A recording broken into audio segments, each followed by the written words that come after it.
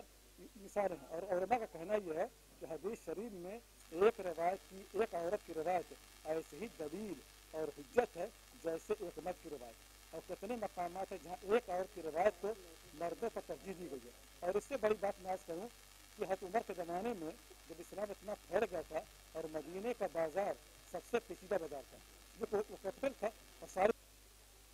مقصد ریوائول ہے کہ ہم جو ہماری چیزیں جن کو ہم بھول گئے ہیں، اسلامی تعلیمات جن کو ہم بھول گئے ہیں، اس کا نتیجہ یہ ہو رہا ہے کہ دوسری قومیں جو ہیں وہ غلط سمجھ رہی ہیں، اسلام کو بھی غلط سمجھ رہی ہیں، اور عورت کی جو حیثیت ہے اس کو دیکھ کے وہ سمجھ رہی ہیں کہ اسلام کے پیغامات یہی ہیں، اسلام کی تعلیمات یہی ہیں، جو غلط تاثر ہے۔ تو خود عورت کو کھڑا ہونا چاہیے کہ وہ رائٹ وے میں اسلام کی تعلیمات کو پیش کرے۔